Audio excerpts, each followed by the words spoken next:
Hello world. Hope everybody's doing fine out there. It's been I made a couple of videos last week, but they weren't a proper Locked Grooves video. So we're gonna do one of those tonight. I don't have much news. There's a record show this weekend in Dallas. It's about an hour away from me, so really to get the good stuff, I'd have to be there about 8 o'clock in the morning. Meaning I'd have to leave here about 7. And sometimes, record shows are hit and miss. It just depends on my mood. So I'm not sure if I'm going to go or not. It's fun. It's our culture. This is what we do. We dig. We like to be around records. But sometimes I find it overpriced and a little bit crowded. It's hard to get your way in there to dig comfortably. It's almost like a rampant race to find the gym before the other guy does. But, the other guy is probably into something that you would never be into. So, I don't know. I'll probably go. If I do, you'll see it in my next video. I'll show you what I find if I do find anything. So, the last couple of videos that I made, well, one of them was on jazz fusion. I just kind of made a real quick video on just like the basics. And so I'm going to follow up on that with just one album, and then the rest are more spacey stuff. But Vinyl in the Van, if you're watching, you said we need more space jazz. Well, this is probably going to be right up your alley. And folks, if you haven't checked out Vinyl in the Van, his station, he is one of the really new good ones. He's really good as far as, making videos about vinyl. So check him out. He's got a cool personality and he shows good stuff. And he's one of, I've got about maybe 10 that I watch, 10 YouTubers I just are my core, and he's in one of them. So anyway, so this one's for you, Vinyl in the Van. Black Renaissance, Body, Mind, and Spirit. There's 2 side-long tracks. One is like 24 minutes, the other is 15.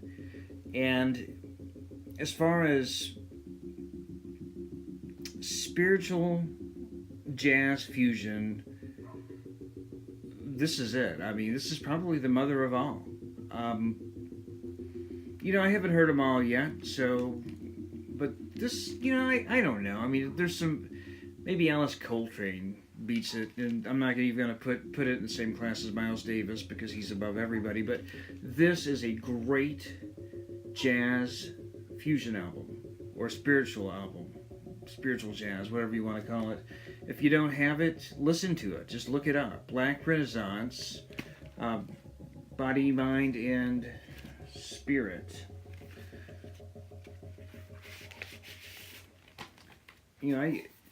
There's some, I don't know, there's a little bit of vocals on it. It's mostly instrumental. And the vocals are great. They're kind of, I don't know, I don't want to call them tribal, more kind of a spiritual type vocal, and you hear people in the background. It is an album that will make you kind of want to get up and dance. We put it on and we were just kind of grooving around. So, at least, check it out on YouTube, Black Renaissance. And the next album I found this year, this is a 2017 release, and this is the type of album I love. It's called Frozen Planet 1969. And the album is called Electric Smokehouse. So, I mean, first of all, there's a lot of these. This is kind of a acid rock jam band. There's a ton of these out there right now, and they're all pretty good. And I'm going to show more tonight. But I don't know if these guys are going to go anywhere. This may be a one-off album, but it's just a fun find. You know, it's got, there's no vocals. It's just nothing but kind of real mellow acid rock. I mean, it does build towards the end. And these guys are from Australia. And it's just really nice to listen to. You can drive to it, but it's acid rock. You know, it's of the high, probably of the highest caliber. It's black vinyl there. And their name kind of drew me to them. You know, Frozen Planet, number one. You just have that space rock, and then 1969. I mean, what a great year to pick if you're going to name your band after a year. And this one I got in the mail today, even though I've been listening to it for the last couple of weeks. Zone 6. Forever Hugo. This is a live album. Done by the guys that, it's the Sulabasana Collective. You know, they have, I showed them a lot. Electric Moon, Zone 6. What else do they got? Crowd Zone. Others, I'm sure. This is kind of a cool, it's kind of, it looks a little sandy on the edge, but it's really a, it's just the color of the vinyl.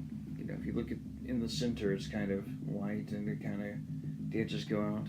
And this is a wild one. This one I wouldn't say is very mellow at all. This is a wild electronics bass, melt your brain acid rock album.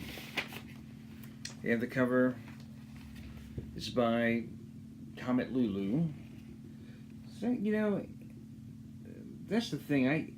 That's her name, Comet Lulu. I always either call her Lulu Comet or Comet Lulu. But she is really, as far as album art, she's my favorite album artist right now. It has been for the last couple of years. And if you're in a band, look her up. She'll do your album art. So it's just, you know, the way this looks is the way that it sounds. Zone 6, Forever Hugo. Okay, so here's another band that I'm sure a lot of you guys have probably heard of by now. The Cosmic Dead. And I think it's just self-titled. There's not a, that's it, The Cosmic Dead. And I bought this from Capchow Records. It came out on Cardinal Fuss a few years ago. And, you know, I'm kind of surprised it didn't sell the way that it should have. I mean, this is a true double album, 80 minutes. So like 20 minutes on each side, 80 minutes of music. And it's the same type of thing that we've been talking about. The jammy, acidy, I don't know, what you might call it, drug music, maybe, you know? And the vinyl's pretty cool. So I recommend these guys, and play it loud. I mean, they go high, they go low. The Cosmic Dead, they're from Glasgow. Now, I have been listening to some older stuff. This is a band called Eclipse, self-titled. And I found this, I was watching, well, I was actually reading the blog Mutant Sounds. Do you guys remember that? From a few years ago. I think they're defunct now. And I had heard that their headquarters was not too far away from where I am, maybe about 30 miles north. But they were a great blog, and they showed Space Cadet music. The weirdest, rarest, wildest stuff that you can get your hands on. A lot of it I wasn't interested in, a lot of it I loved, and some of it I bought. And this is one of them. I remembered this, reading about this, and when I started buying through Discogs, I was like, well, I wonder if I could find a copy. And I did. I bought it from Canada, and these are Canadians. This was made in the mid-70s, I'm thinking 1976. And it's like an early sounding Stereolab, but a lot more spacier. Where Stereolab crams a lot of synthesizers in one space and it's all over the place, they're a lot more relaxed, mellow, but it is true space rock. And they have a female singer who sings on at least a few songs. I can't remember if she sings on all of them. And she sings in French, like Letitia Sadler of Stereolab. So it just kind of puts you in the mind. Now, is it an exact replica? No. But it does kind of put you in the mind of it. And for the last three, this weekend, I just pulled these out and started listening to them. I hadn't heard them in a while and was a little curious if they were as good as I thought they were. And they all are. So we'll get to... There's one that the critics don't like, and I kind of find a little charming.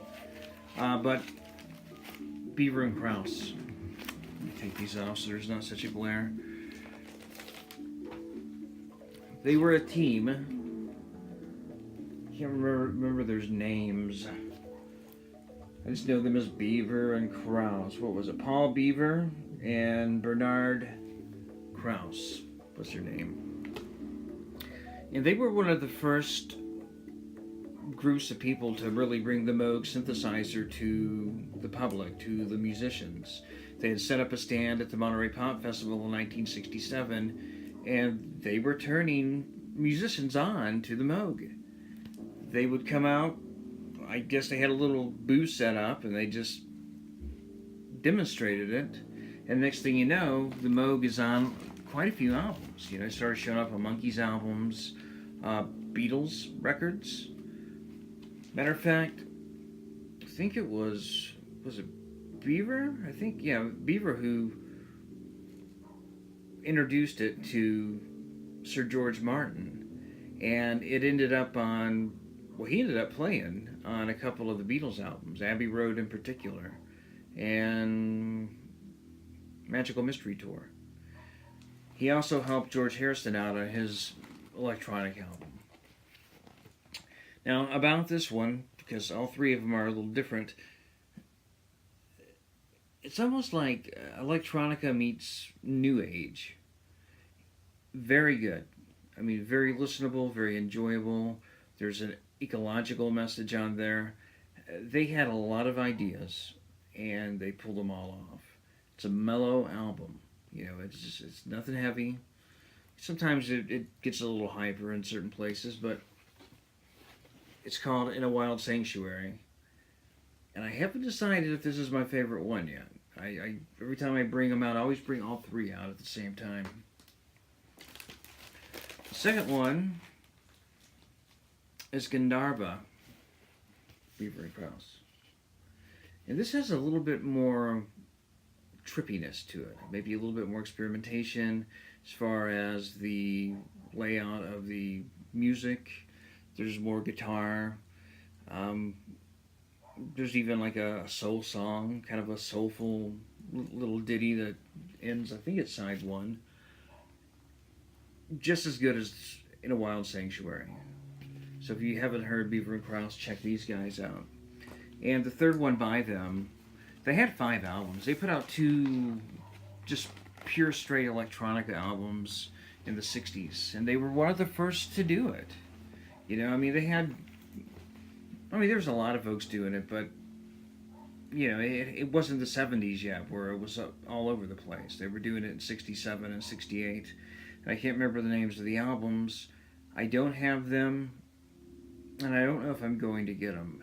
A lot of those early synthesizer albums are a little too experimental for me. Just a lot of blips and bloops here and there, and it's just hard to get into. But it doesn't mean I won't, if I ever come across one, I'll probably buy it. If I just, you know, who knows, maybe at the record show this week. Now this one, I'm not going to say controversial, but if you were a fan of Beaver and Krause, this is called All Good Men. I think it's got the coolest cover too.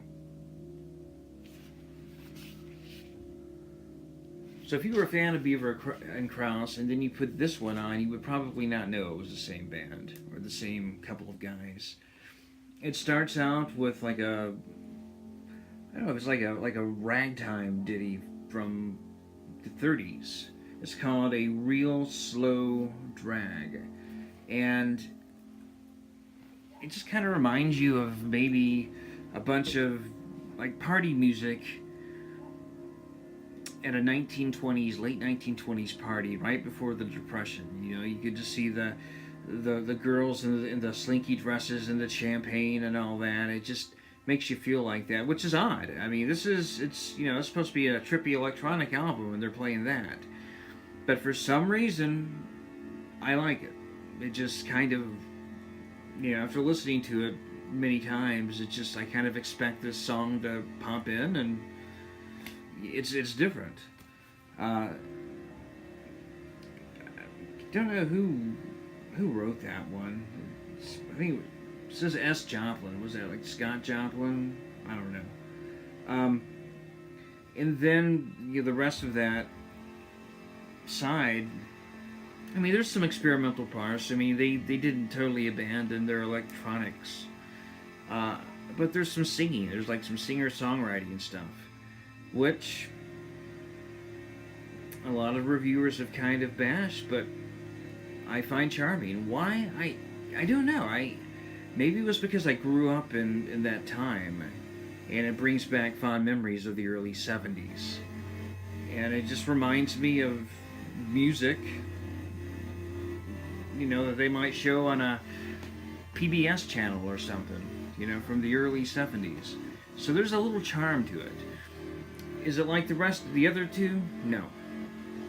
But I would caution you going for this one. But it's still, I like it. Anyway, folks, that's it for this week. Hopefully you'll find some good weird stuff to listen to, and maybe I've turned you on to some stuff. But that stack of albums right there is really good for a nice trippy weekend. So maybe I'll make a video this weekend. I'm not sure. It just depends on how the record show goes. So if I buy a bunch of stuff, I'll get on here and show it to you. In other words, you guys have a great week, and we'll see you on the flip side. Keep spinning.